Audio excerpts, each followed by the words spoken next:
After years of serving her country in some of the most dangerous places on earth, Naomi Carter was finally back in Baton Rouge, Louisiana.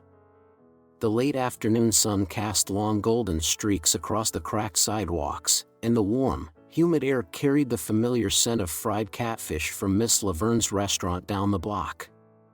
It had been 7 years since she last walked these streets, not since she enlisted, not since she buried her mother. Everything looked the same, yet different. The old barbershop still had its faded sign hanging above the door. The corner store still advertised 2-for-1 sodas, and the basketball court, where kids played like their lives depended on it, echoed with laughter and the rhythmic bounce of a ball against pavement. It was a scene she had carried in her memory, untouched by time. But now, as she moved through the neighborhood, there was a strange distance between her and the place she once called home. Naomi wasn't in uniform, but it didn't matter. A fitted t-shirt, cargo pants, and worn sneakers couldn't hide the way she carried herself, shoulders squared, chin up, every step measured. It was something her father had called warrior posture, and even now, she couldn't turn it off. A group of teenagers outside the corner store glanced up as she passed. One of them, no older than 16, gave her a respectful nod. "You military?" he asked. Naomi met his gaze. Something like that. As Naomi Carter walked down the familiar streets of her old neighborhood, memories surfaced like ghosts from another life. The cracked sidewalks, the sagging porches, the smell of frying catfish drifting from Miss Laverne's restaurant, it was all the same. Yet, something felt different. She passed the old barbershop where her father used to take her for haircuts as a kid, the same faded sign still hanging above the door. She had sat in that shop on Saturday mornings, listening to men argue about football and swap stories about the good old days. Back then, the world had felt so small, so predictable. The corner store looked just as it had when she was a teenager, its neon sign flickering at the edges. She used to stop there after school, buying grape sodas and bags of hot chips with crumpled dollar bills.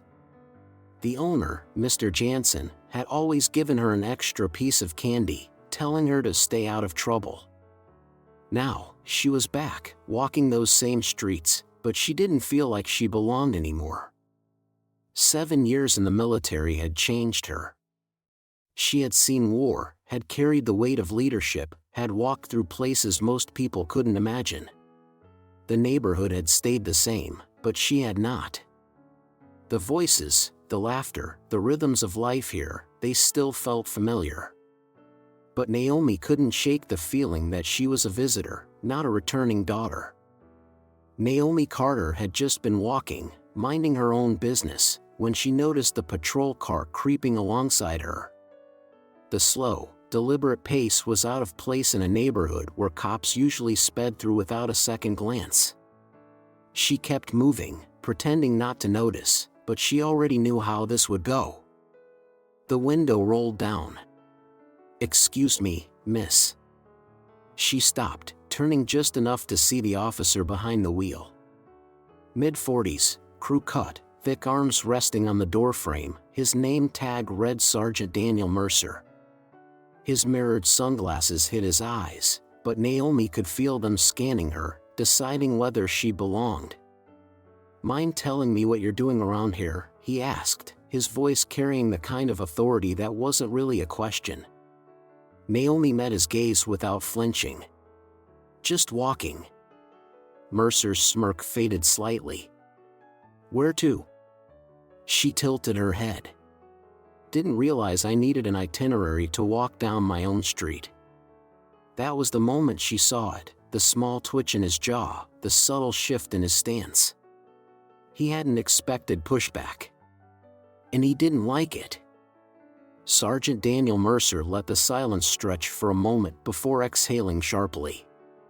His smirk was gone now, replaced with something colder. "We've had some break-ins around here," he said, tilting his head slightly. "Gotta make sure everything's in order." Naomi Carter kept her expression neutral. She had heard this before, the vague excuse, the unnecessary questioning, the quiet implication. It didn't matter that she had grown up on this street, that she had spent years fighting for her country overseas. To him, she was out of place. Suspicious. "You see me breaking into something?" she asked, voice steady. Mercer's jaw tightened. He leaned against the open window, crossing his arms. "Just doing my job." Naomi had spent enough time in high-pressure situations to recognize what was happening. This wasn't about crime prevention. It was about control. "Let's see some ID," Mercer said, his tone shifting, more command than request. She didn't move right away. A few people nearby had slowed their steps, their gazes flicking toward them, sensing the tension. Naomi inhaled through her nose, then reached into her pocket, slowly, carefully. She had been in enough situations like this to know that even the simplest movement could be misinterpreted. Naomi Carter pulled out her military ID and held it up, not handing it over, just letting him see it. The plastic card was slightly worn at the edges, the way all real military IDs were after years of use. Sergeant Daniel Mercer squinted at it, then back at her. His lips curled into something between a smirk and a sneer. "Navy SEAL?" He dragged out the words, his voice laced with disbelief. "That's cute." Naomi had heard that tone before.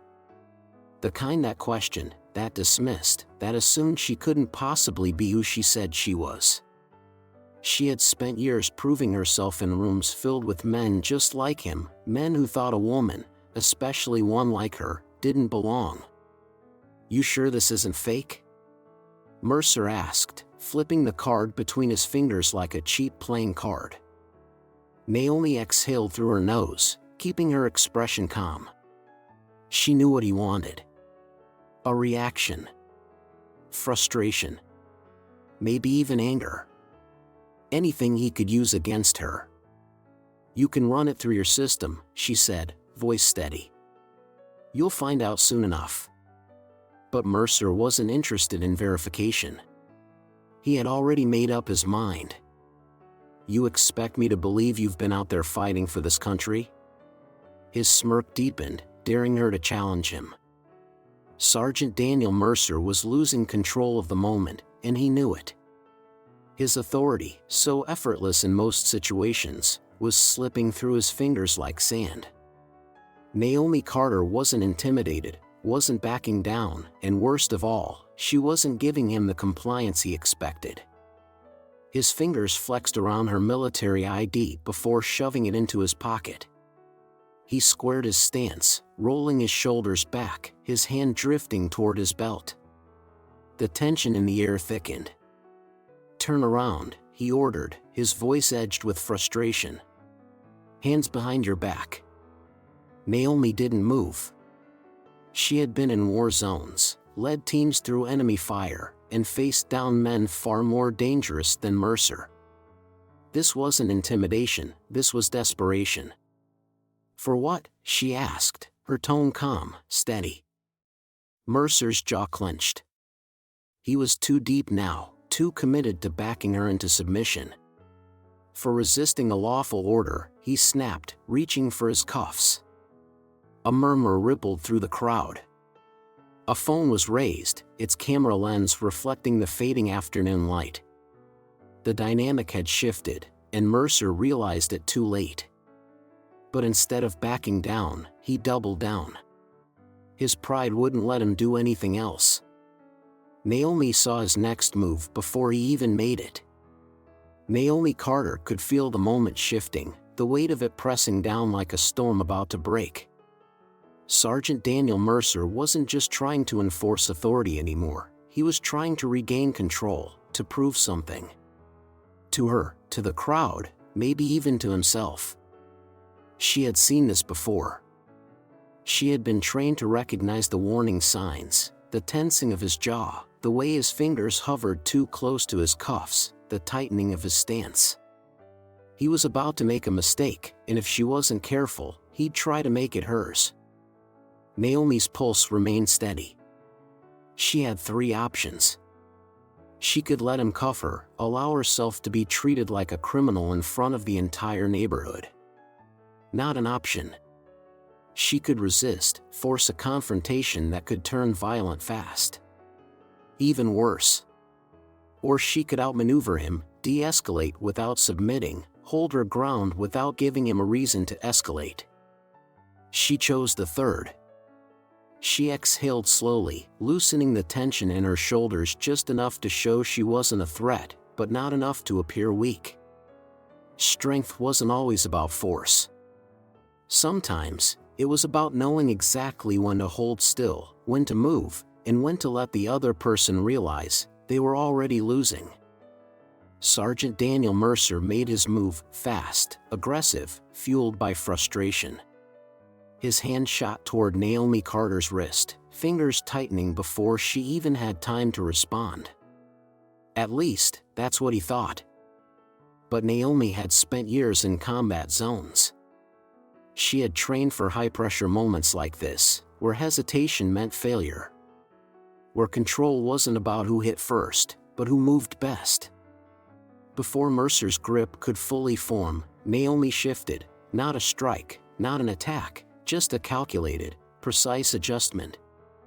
A subtle turn of her wrist, a slight repositioning of her stance, and suddenly, he was grasping at air. The crowd watching gasped. To them, it must have looked almost effortless, a veteran soldier slipping out of a trained officer's grip without so much as breaking a sweat.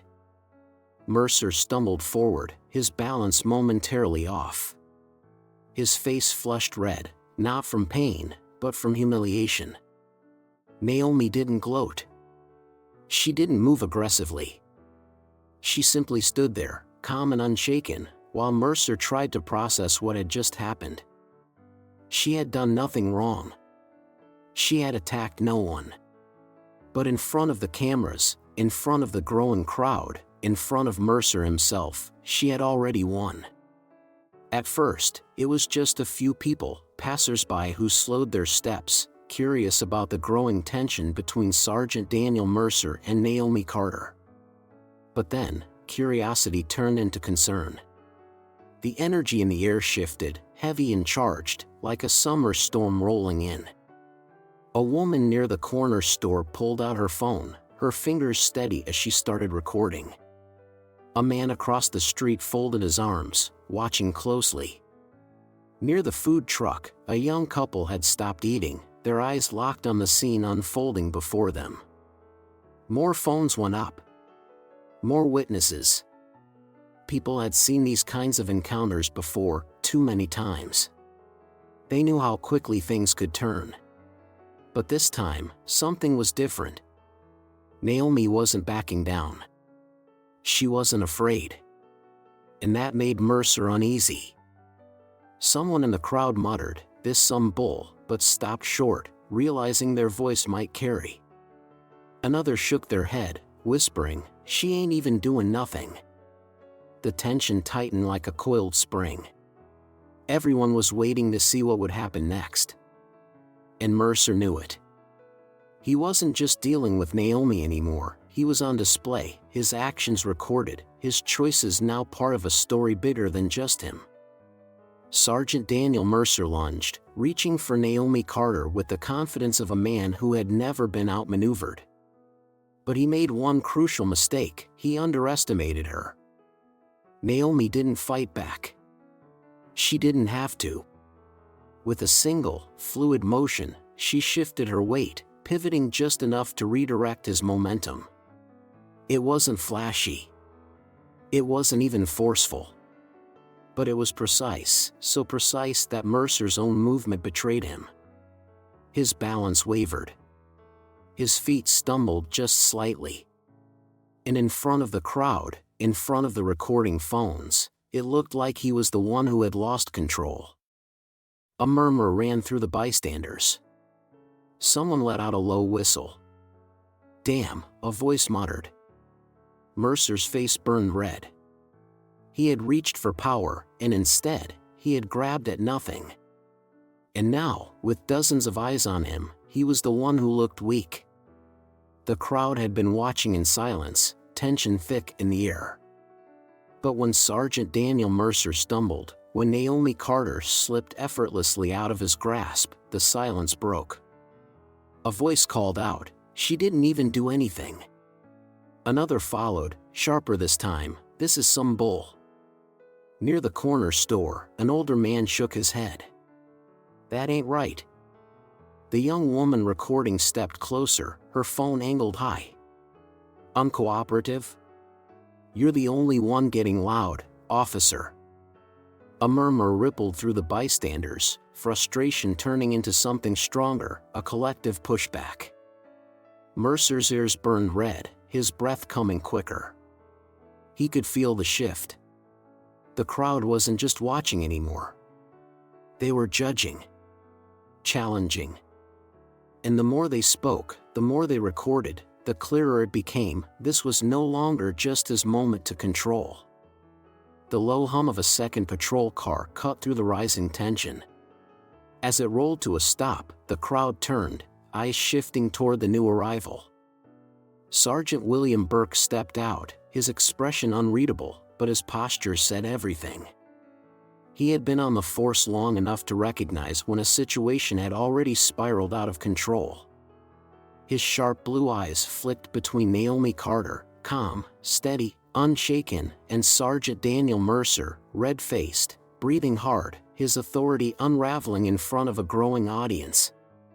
The recording phones, the murmurs, the unmistakable weight of too many witnesses, Burke didn't need to hear a single word to know Mercer had made a mistake.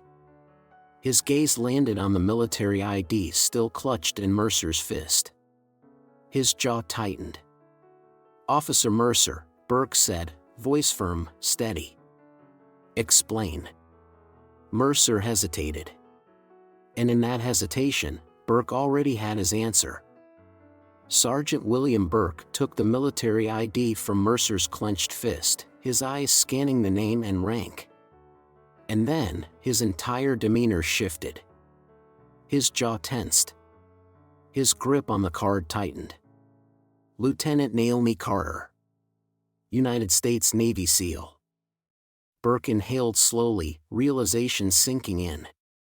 Mercer had just tried to arrest a decorated Special Forces officer for nothing. And worse, he had done it in front of an entire crowd, with cameras rolling. He turned to Mercer, his voice low but firm. "You knew she was military?" Mercer swallowed hard, but before he could stammer out an excuse, Burke cut him off. "Officer Mercer, you're relieved of duty. Effective immediately." A ripple of shock moved through the crowd. Mercer stiffened, his face pale, his hands curling into fists. Burke didn't wait for an argument. This was no longer about saving Mercer's pride. It was about saving what was left of the department's integrity. Sergeant Daniel Mercer stood frozen, his face drained of color as the weight of the moment settled on him. Relieved of duty. The words rang in his ears, louder than the murmurs of the crowd, louder than the phones still recording his humiliation. He had been so sure of himself, so sure he had the upper hand. Now, he was the one being dismissed. A few people in the crowd shook their heads, some whispering, others openly smirking. The young woman recording let out a quiet chuckle. "Guess that backfired, huh?" Mercer's fingers twitched, his breath came faster, but there was nothing he could do. The damage was already done. His authority, his reputation, his control, all of it had just unraveled in front of everyone. For the first time since this all started, he was the one who wanted to disappear. But with so many eyes watching, so many cameras rolling, he had nowhere to hide. Sergeant William Burke exhaled, rubbing the bridge of his nose as he turned back to Naomi Carter. This was a mess, and he knew it. The department would have to answer for what had just happened, Mercer had made sure of that. He met Naomi's gaze, his voice quieter now, more measured. "Lieutenant Carter, do you wish to press charges?" The crowd stilled, waiting. Even Mercer, standing stiffly with his jaw clenched, barely breathing, seemed to brace himself for what was coming next. Naomi didn't answer right away. She let the weight of the question settle. She could have dragged Mercer through the legal system, could have made sure his career ended with a court ruling instead of a demotion. Naomi Carter met Sergeant William Burke's gaze, her expression unreadable. The crowd had quieted, waiting for her response, waiting to see if she would take the next step and press charges against Sergeant Daniel Mercer. Burke had given her the choice, justice through the system or justice in the moment. She let out a slow breath before shaking her head. No. A few people in the crowd murmured in surprise. A woman with a phone still recording frowned. Why not? Someone whispered. Naomi looked at Mercer, his face still red with humiliation, his pride shattered in front of an entire neighborhood. He had spent the last 20 minutes trying to prove his authority, trying to put her in her place. And instead, he had been the one stripped of power, outmatched without a single punch thrown. He's already learned his lesson, Naomi said, her voice even. And so has everyone watching. Mercer stiffened, his jaw clenched, but he said nothing. Burke studied her, then gave a single nod of understanding. He knew what she meant. Some lessons didn't need a courtroom. Some lessons lasted a lifetime. And this was one Mercer wouldn't forget. Sergeant Daniel Mercer stood in the middle of the street, his fists clenched at his sides, his face burning under the weight of too many eyes. Just minutes ago, he had been the one in control, confident in his authority. Now, he was nothing more than a cautionary tale. His career wasn't officially over, not yet. There would be hearings, internal reviews, maybe even a suspension instead of outright termination. But none of that mattered. The real damage had already been done. The people in this neighborhood would never respect him again. The officers at the precinct would see the footage, shaking their heads, whispering about how he let himself get outmaneuvered by a civilian, by a Navy SEAL, no less. And worst of all, his humiliation was public. The videos would spread. His name would be attached to a story about abuse of power, about overreach, about the day he tried to make an example out of the wrong person. He could put on the uniform again, but he'd never wear it the same way. The moment Sergeant Daniel Mercer turned toward his patrol car, the crowd let him have it. A voice from the back called out, "That's what happens when you mess with the wrong one." Laughter rippled through the bystanders. Someone near the food truck shook their head. "Thought you had this under control, officer," another man said, his voice dripping with sarcasm. The young woman with the phone grinned as she kept recording. "Oh, this one's going viral," she muttered. Mercer's jaw tightened, his shoulders stiff, but he didn't turn around. He couldn't. His authority, his reputation, all of it had just been shattered in front of an entire neighborhood. More chuckles followed as he climbed into his squad car, slamming the door harder than necessary. The message was clear. He had come looking to assert power. Instead, he had been the one left powerless. Naomi Carter sat on the worn wooden steps of her father's old house, the planks creaking slightly beneath her weight. The evening air was thick with the scent of freshly cut grass and something frying in a neighbor's kitchen. Behind her, the screen door squeaked open. She didn't have to turn around to know who it was. "You always sit like that when you're thinking," Uncle Ray said, stepping onto the porch. He lowered himself beside her, moving with the slow ease of a man who had seen his fair share of hard days. His salt and pepper beard caught the fading sunlight as he twisted open a cold bottle of iced tea and handed her one without a word. For a long moment, they just sat there. No questions. No explanations. Just the quiet understanding of two people who had been through too much to rush conversation. Then Ray exhaled, shaking his head. "So, you made the news." Naomi huffed a small, dry chuckle. Wasn't planning on it. Uncle Ray took a slow sip of his iced tea, watching the last bit of sunlight disappear behind the rooftops. He wasn't a man who rushed his words, he let them settle, let them mean something. Naomi Carter stared at the ground, her fingers tracing the condensation on her bottle. "Does it ever change anything?" she asked, her voice quieter than before. "Or do we just keep fighting the same fight over and over?" Ray sighed, rubbing a hand over his beard. "You're asking the wrong question, kid." Naomi glanced at him, brows slightly furrowed. He tapped his bottle against his knee. "The question ain't whether it changes everything, it's whether it changes something." He paused, letting that sink in. "'Cause something? That's how it starts." Naomi let his words roll over her, feeling the truth in them. Change didn't happen all at once. But sometimes, one moment, one stand, was enough to start the shift. Naomi Carter sat in silence, Uncle Ray's words lingering in the warm evening air.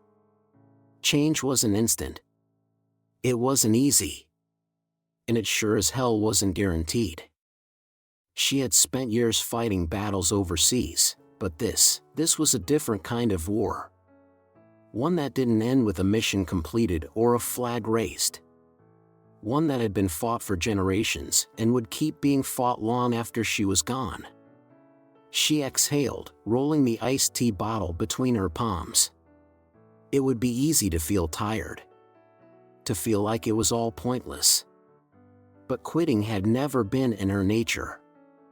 She pushed herself up, stretching her shoulders, letting the weight of the day settle in her bones. Ray gave her a knowing look. "So, what now?" Naomi took one last glance at the street, at the place that had shaped her, before stepping off the porch. "I keep walking. Life has a way of testing us in moments we least expect. Sometimes, those moments come in the form of injustice, when power is abused, and doing the right thing means standing firm." Naomi Carter's story is a reminder that strength isn't just about fighting, it's about knowing when to stand, when to walk away, and when to let the truth speak for itself. For many people, especially those who have seen history repeat itself, there's a deep frustration in knowing that some battles never seem to end. Discrimination, abuse of power, and the struggle for respect, these are not new fights. But what Naomi's experience teaches us is that even if we can't change everything, we can change something. And sometimes, that something is enough to shift the tide. Her story also speaks to the importance of composure. Anger may be justified, but control is powerful. Naomi didn't need to raise her voice or throw a punch to win. She used intelligence, skill, and confidence to make it clear that she was not to be underestimated. Dignity in the face of adversity is its own kind of victory. For those of us who have lived through decades of change, the lesson is clear: progress isn't always immediate, but every stand matters. Maybe it's in a conversation with a younger generation, reminding them of their worth. Maybe it's in refusing to stay silent when something isn't right. The world may not change overnight, but if we keep walking, keep speaking up, and keep demanding better, we ensure that the next steps are a little easier for those who come after us.